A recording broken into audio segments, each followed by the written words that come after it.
अगर इस समय आप भी देश के भीतर या विदेश में कहीं भी हवाई सफर पर जाने की सोच रहे हैं तो ये खबर आपके काम की है, क्योंकि देश के सबसे व्यस्त माने जाने वाले दिल्ली एयरपोर्ट पर इन दिनों फैली अव्यवस्था से यात्रियों को कई सारी परेशानियों का सामना करना पड़ रहा है। दिल्ली एयरपोर्ट पर बढ़ती भीड़ को काबू करने के लिए सुरक्षा व्यवस्था के सारे दावे फेल होते नजर आ रहे हैं।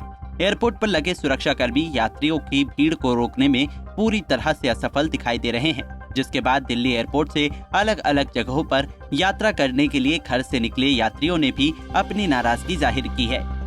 कहने को तो दिल्ली के इंदिरा गांधी इंटरनेशनल एयरपोर्ट पर यात्रियों की सुरक्षा और भारी भीड़ को काबू में रखने के लिए CAISF के जवानों के अलावा निजी सुरक्षा कर्मियों को भी तैनात किया गया है। सितंबर 2022 में केंद्र सरकार की ओर से ये फैसला लिया गया था कि देश के 60 चुनिंदा एयरपोर्ट पर निजी सुरक्षा एजेंसी के कर्मी लगाए जाएंगे। CAISF के जवानों को बाकी के एयरपोर्ट पर तैनात किया जाएगा। ऐसा सरकार ने सुरक्षा में हो रही अतिरिक्त खर्च को कम करने के लिए फैसला लिया था। सरकार की इस योजना के तहत एजेंसियों के सुरक्षा कर्मियों की तैनाती नॉन कोर ड्यूटी पर लगाई जाएगी। इन एयरपोर्ट्स पर निजी एजेंसी के करीब 1924 गार्ड्स को तैनात करने की बात कही गई थी।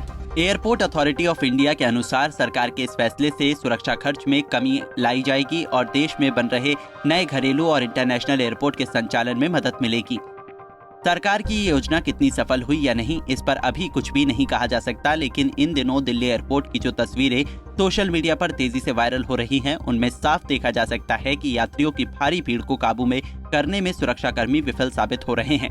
यात्रियों में इसको लेकर काफी ज्यादा नाराजगी भी है। कभी टेक्निकल इशू की वजह से यात्रियों को टिकट काउंटर पर घंटों इंतजार करना पड़ता है, तो कभी दिल्ली में बढ़ते प्रदूषण की वजह से आसमान में छाई धुंध की वजह से यात्रियों को कई घंटों तक एयरपोर्ट पर ही रुके रहना पड़ता है। दिल्ली एयरपोर्ट पर बढ़ती अव्यवस्था से परेशान यात्री केंद्रीय उड्डयन मंत्री ज्योतिरादित्य सिंधिया को एयरपोर्ट की तस्वीरें शेयर कर रहे हैं, क्योंकि कुछ दिनों पहले केंद्रीय मंत्री ने देशवासियों को इस बात की खुशखबरी दी थी कि अगर कोई यात्री दिल्ली, बेंगलुरु और वाराणसी से हवाई सफर करता है तो बगैर बोर्डिंग पास के वो अंदर जा सकता है। उन्होंने यात्रियों को इस बात का भरोसा दिलाया था कि अब उसका पेश ही आपका बोर्डिंग पास होगा। केंद्रीय मंत्री ने 1 दिसंबर से डीजी यात्रा की शुरुआत की थी।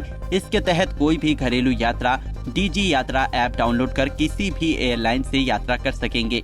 इस ऐप की मदद से यात्री एयरपोर्ट पर आसानी से एंट्री कर सकेंगे। उन पर किसी तरह की कोई पाबंदी नहीं होगी। ऐप पर रजिस्टर कर लेने के बाद यात्रियों को एक कोडेड बोर्डिंग पास जनरेट हो जाएगा, जिसे स्कैन कर ई गेट पर फेशियल रिकग्निशन सिस्टम से यात्री की पहचान कर ली जाएगी।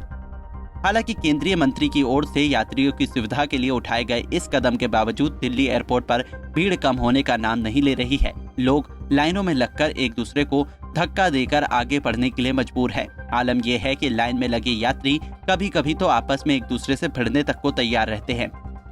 Bureau report, Punjab Kesari TV.